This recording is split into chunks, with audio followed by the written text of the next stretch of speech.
ionosphere heaters, which are what these were previously called, actually originated in the former Soviet Union. People remember them from the 1970s when they created what was called the woodpecker signal, and it was exactly as it sounded. It was this weird static that was rhythmic and coherent, man-made. Ham operators picked it up all over the world, and because they could triangulate where it was coming from, they isolated the location of these 5 transmitters in Russia, or the former Soviet Union. And those transmitters were associated with health effects in Oregon, power failures in central Canada, and a number of other anomalous phenomena in the 1970s. And those were the predecessors of HAARP. It's the very same technology with a modern twist. The old transmitters would take 15 minutes to reset the frequency because you had to readjust all these antennae. Now, with HAARP, it's done in milliseconds by adjusting the software. So, very efficient. You can change things. You can cause them to do different things. It's not a big project in terms of reset. And it's a small expenditure. I mean, HAARP they've spent $100 million on, which in military terms is like cab fare. You know, it's like it's not even cab fare. It's the snowflake and the pile of snow out front, you know, that we walk through in the course of all this.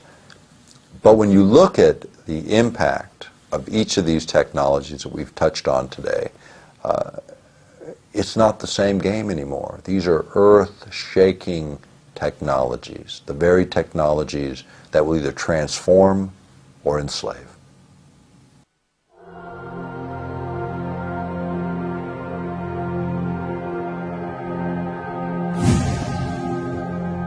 Most science, at least in the U.S., is developed, most of the high science anyway, is developed through military research labs, military contracts, and some contracts to the National Science Foundation. But all of the military work and much of the work done by the National Science Foundation and others represent compartmentalization, separation of the sciences in small bits and pieces, so basically one side doesn't know what the other is doing.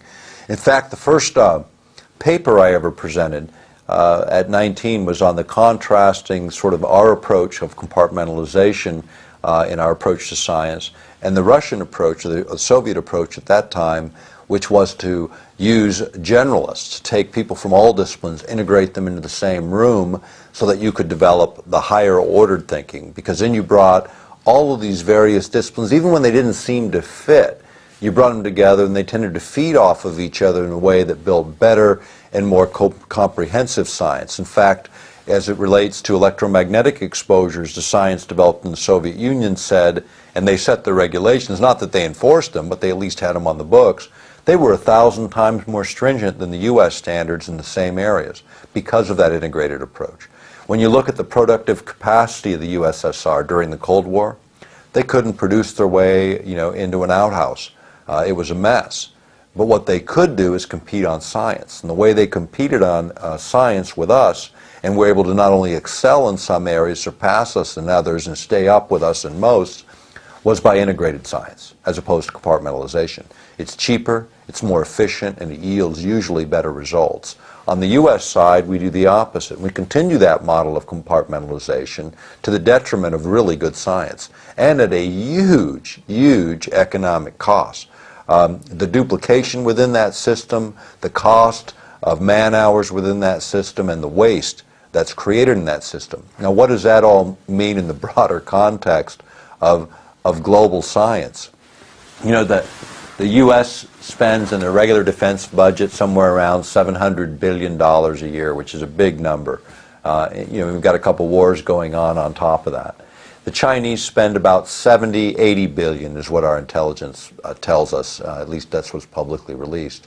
When you run inefficient science, and the Chinese don't run inefficient science, they steal everything they can that's already been developed and then take it from there. And they do it at rice bowl wages. You know, they're not paying top flight scientists $250,000, $500,000 a year in salary and benefits, and they're not paying Davis-Bacon wage rates to build ships. They're building them for a bowl of rice. And what you get in China for 70 billion is what you get in the U.S. for probably far in excess of what we actually spend, because you can't measure it in dollars or currencies. You have to measure it in productive output.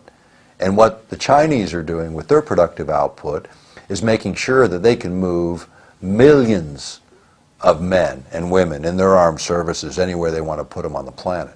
That's what's going on there. That for every ship they build, we think about it because they actually build hardware and they build it faster than virtually anyone on the planet. And it's causing a lot of concern, because when you start to think about how does all this play into the geopolitics of the planet, climate change and energy and the issues that we've been talking about the last couple of days, they really do fit together. You know, China is moving to energy independence. They're building a coal to liquids plant every 18 months from start to finish. They have so many planned online. Their objective is to be free of the West in terms of contributions to basic natural resources. And what are they doing with all the trillions of debt, U.S. debt, that they're collecting? What are they doing with all the dollars that they're collecting? They're going around the world. They're outbidding Western companies by outbidding us on mining opportunities, the venture capital opportunities, the rare earths and mineral opportunities, and all those plays all over the world. They're outbidding everyone. And why are they doing it? Why would you want to hold a bunch of U.S. paper right now that you know is going to be dropping in value? You're better off buying the commodities. You know, when the market fell apart and copper hit $1.30 a pound, which was the lowest it had been in years, the Chinese bought more then than they ever bought in their history, and they bought it all the way up till it blew through the old record price by 10%, while the economy is still in the toilet in the U.S. and Europe, and commodity prices are breaking through the roof. And all those investments those Chinese made with all those cheap U.S. dollars, well, they still had a little bit of value, and we all thought they were nuts for paying 10, 20% more than the market said those assets were worth. What a deal they made on all those commodities, not just what was already finished. And what does it mean, just copper alone? There's 8 days worth of copper in warehouses in the world to fulfill 8 days worth of global demand right now today. That's how underproducing we are in that specific commodity. Zinc, nickel are in similar situations where there's very limited supplies on hand. Rare earths, it's even worse, and all of those are controlled by China. When you start to think about earth-penetrating tomography as a technology for locating underground mineral resources, as an example, oil and gas resources. Some of that technology was tested, and it was tested in over 20 states on a number of wells that were drilled by Halliburton back in the 80s and into the 90s. And what they looked at was using a very simple method of earth-penetrating tomography. They were able to look and with absolute 99.9% accuracy, grade and quantity and quality of oil and gas layers through the earth, matching up perfectly against actual drill logs from when they physically drilled those wells using this type of technology. Now imagine, and remember what we were talking about earlier about the public owns energy resources in most instances. In Alaska, in all instances, are publicly owned.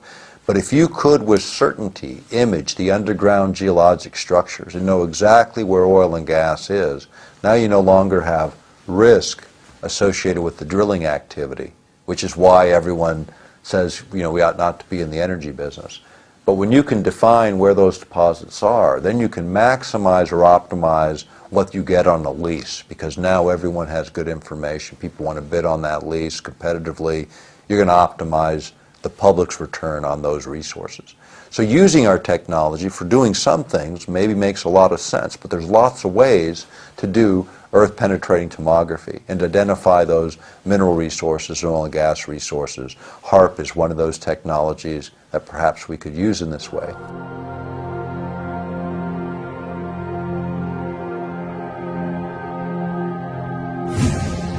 When Skylab launched the first time, we realized that, back in the 70s, we realized that it created a hole in the ozone layer. And everybody watched it, you know, and they said, oh, after a few hours it all filled in and everything went back to normal. But think about this now. I mean, think about it as a practical matter. The Earth is turning, you make a hole, everything's moving, eventually it gets filled in, or it appears to get filled in. Maybe it did, maybe it didn't. Think about if I dip a cup of water out of a pond, you know, and all the water levels back out, did it fill back up? Well, if I keep dipping those cups of water out of that pond, eventually there is no pond. But it sure looks flat and level with just a couple dipped out. So what was it? You know, now Skylab creates an ozone hole. How many billions of cans of aerosol would have had to get up there? And it didn't start down here, you know. It started up there where you actually delivered particulate material to the place that you're trying to affect and created a chemical reaction. 3,000 satellite and rocket launches, over 3,000 worldwide, did more for the ozone depletion on the planet, I assure you, than all the air spray that everybody ever discharged. And again, nobody takes any responsibility. Blame it on the guy with the aerosol can, while governments stand back and go, we didn't do anything here. This is the problem and the arrogance of it all. And often it's the case where the other guy is blamed for something that our own government has done. In fact, if you look at environmental issues generally, you know, virtually all the Superfund sites, 90% of them, are government sites, where the government made the mess, and then the rest of us get to clean it up. Now we're experimenting with science that's much, much different than leaving a mess in some local location on the ground. We're manipulating the entire geophysical systems of the planet and trying to learn how to do it better, how to dial it up a little more efficiently, how to control those outcomes with a more precision and a more higher resolution as our science advances.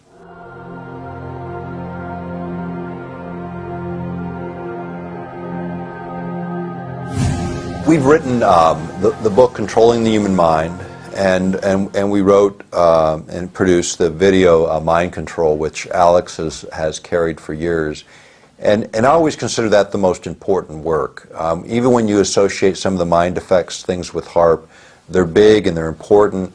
But as we got more into that subject, it became, for me, the most compelling and important work that we've published. Because the idea of interfering with human consciousness, this idea of being able to interfere with free will, if you will, something that even God will not do in most religious traditions, interfere with free will, is now within the capability of man. Should man do it? I say absolutely not. Again, thinking about personal liberty and personal freedom, the basic premise of the First Amendment of the Constitution, the right of free speech, the right of assembly, the right of free expression of religion, all of those presuppose a fundamental right, the freedom to think. That's the First Amendment, because it presupposes all of that. Without the freedom to think, none of the other liberties matter at all. And this is the century that we're in. The CIA, actually the work in this goes before the CIA. You go back to the work at Harvard, work being done at the hypnotherapy labs at Harvard in the 1920s by a guy named Estabrook. And Estabrook had this idea that you could create what we would call today the Manchurian candidate, you know, some super spy that would be pre-programmed to do destruction or gather intelligence, and if captured would have absolutely no knowledge of any of it. Well, he started this work in the 20s. By the 1930s, his work was classified. By the 1960s, the material he had published, he acknowledged that he created these super spies, that he spent 9 to 10 months, and 1 out of 5 people were subject to this level of programming, where he would subject them to 9 to 10 months of programming where he literally split the personality into 2 separate human beings within the same body, programming one to be the super spy where they could function in another country without detection, and if captured would have no memory of their true self. And yet when they returned to the United States, this altered consciousness could be re-triggered to remember everything they collected in the foreign country and their true self. The problem is you can't put Humpty Dumpty back together again. Once you fracture a human being in this way, you've effectively destroyed them forever. He believed this was a good idea, and he advanced this technology. And the same material that he published advancing the idea that using LSD to alter people's consciousness for mind control experiments was legitimized and reasonable and a good thing, That's what he wrote in his published work. At the same time, the Central Intelligence Agency later was revealed to be experimenting with LSD on 8,000 men and women in the armed services alone, not to mention the civilian sector. This came out in a congressional report that was on activities within the CIA right after Watergate.